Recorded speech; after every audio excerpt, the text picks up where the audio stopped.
amazing. You're looking great. Thank you so much for joining us today for this amazing event. To me, it's not just talking to you, but to me today, I hope to connect to you all on a different level, on a very personal level, and on a very mental level. All right, as you can see here, my topic today is going to be the battle of time and mental health. I would like to actually say I didn't see myself coming here today, because what I'm going to talk to you about today, maybe you understand why I say this today.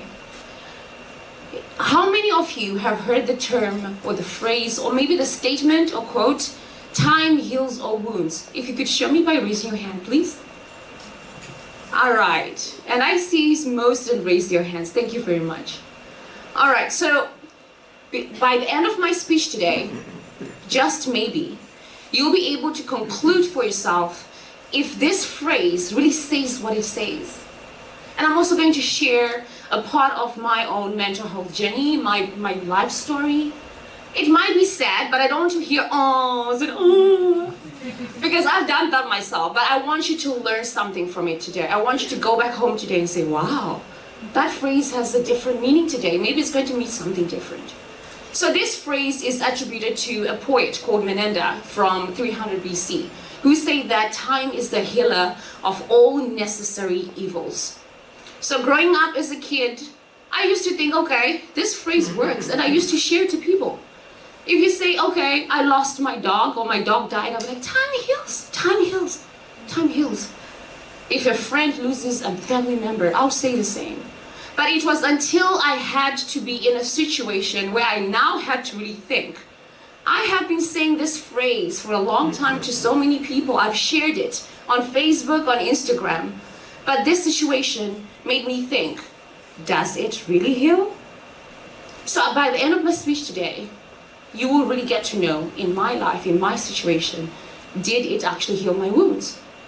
I lost my brother to cancer just after 2 years moving to China, after making one of the biggest decisions of my life, after having fighting my family to let me go. I came here when I was 18. My dad was against it, my mom was against it, but I fought them. I was like, China is where I'm supposed to be. Let me go. And finally, they let me go. I left my family to come here when I was 18. It was a beautiful start. I was in a beautiful city. I was in Hangzhou. Everything was going great.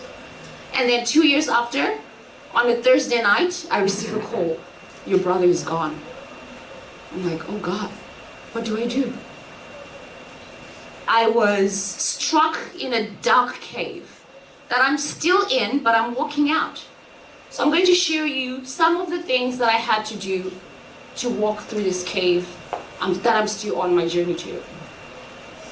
So before I go on, I haven't introduced myself. My name is Natasha Gambanjera, and I'm from the beautiful country of Zimbabwe. I'm an advocate for mental health, and I'm also on my way, my journey to be a psychologist as well. I'm also a teacher in Shanghai. All right, so like I said, I lost my brother to cancer, and unfortunately, a few months last year, I lost my mom to a heart attack.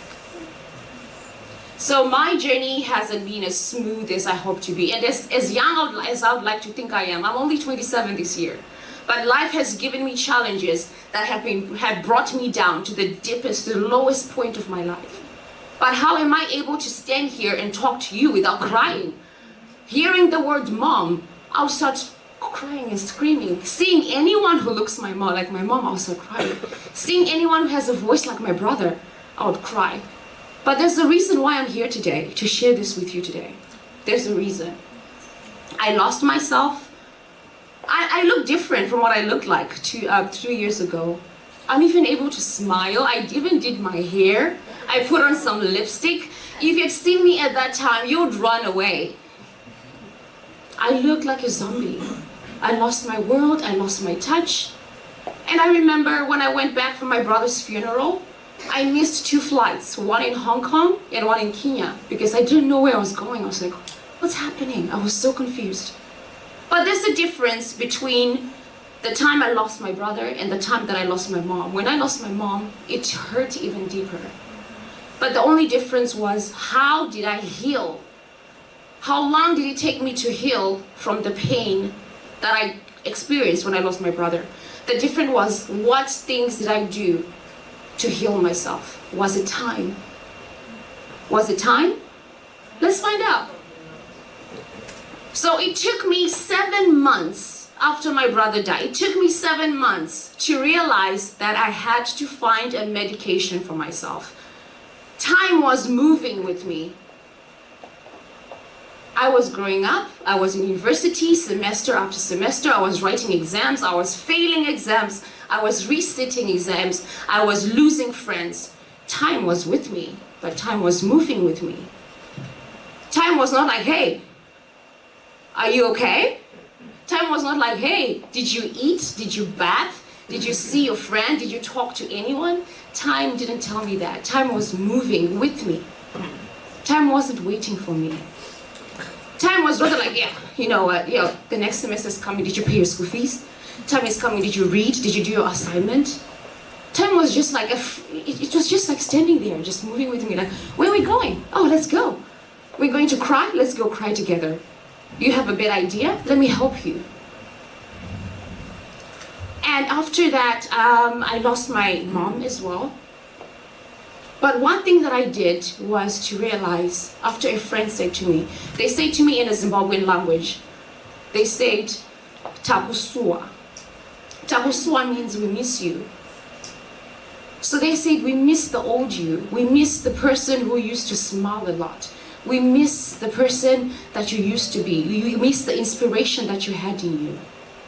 That's when I realized, okay, I need to get back up to the world. But this was 7 months after losing my brother. This was 7 months after losing my brother.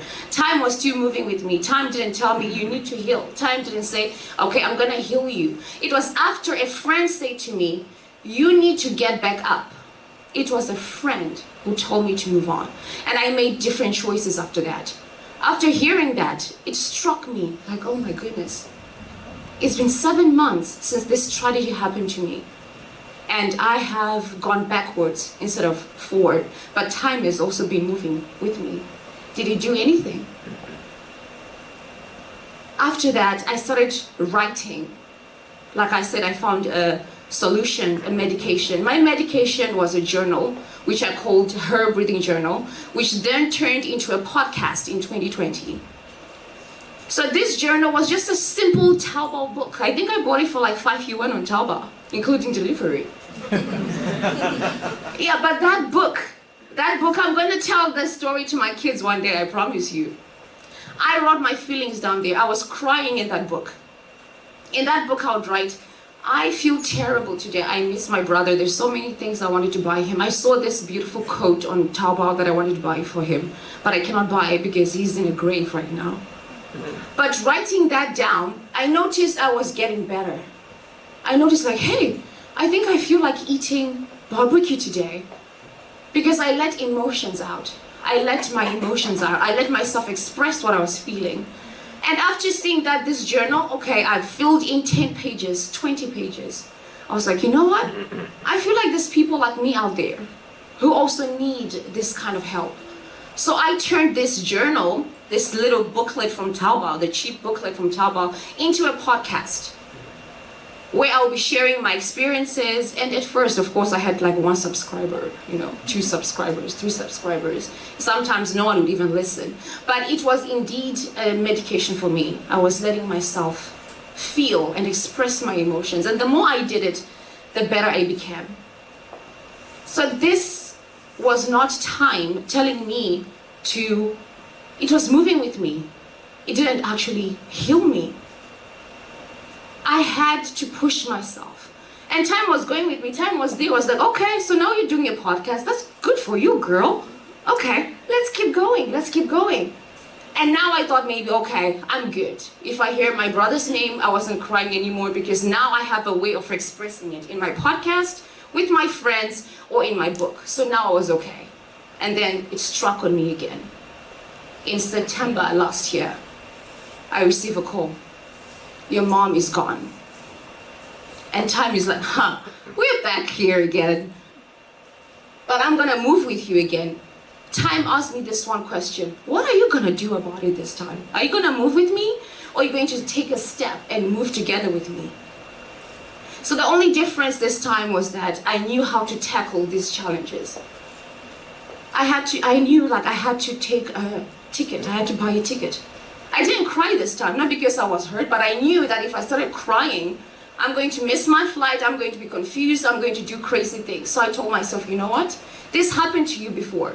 But remember, if you wait for time, time is not going to move with you. Time is going to wait, it's going to just do whatever it does. You have to tell yourself to do what you have to do. I bought my ticket, I didn't cry, I bought my ticket. One of my friends was there, she's over there.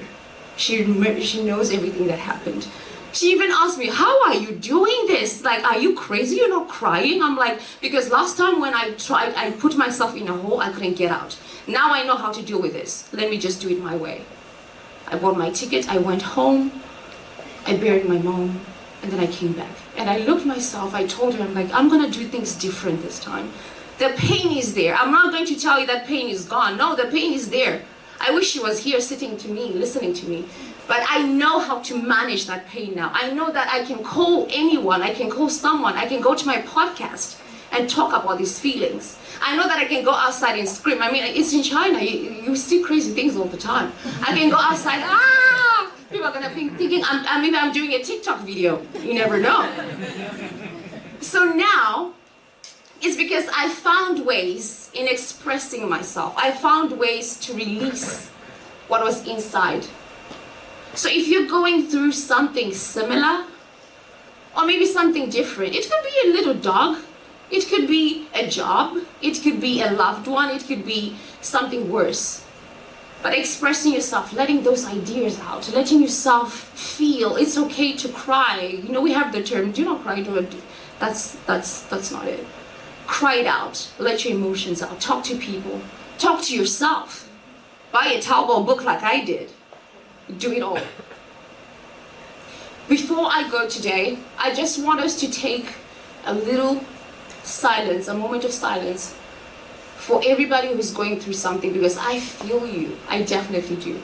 We come from different backgrounds, we've all come from different households, but we're all going through something. So I'd like us to take a moment of silence before I go. Let's start now. And as we do that, I want you to think about yourself and your life and know that everything is going to be fine. It's all about how you decide to tackle this challenge that you have in your life. Do you think time heals? If you could now raise your hand. For me personally, I'll say no. Time didn't heal me at all. Time was like, girl, we're moving. If you don't want to go, that's up to you. I think time is like a Gen Z kind of person. Like girl, okay, I'm going. If you're not going, then that's fine. But with no doubt, I'll say time is an important factor. I won't rule it out, no. Time is just something that's going to make you realize, like, oh my God, if I stay stuck in here, I'm gone. So time didn't heal me, but time showed me the things that I had to do. It was an important factor, but it was just back there. Time was there watching. But time didn't heal me, because if I had not decided to take the step to heal myself, I would still be back there. I would not be here at all. I would not be able to even know what TED is. I'll not even be here able to talk to you instead. I'll be crying somewhere in a hole.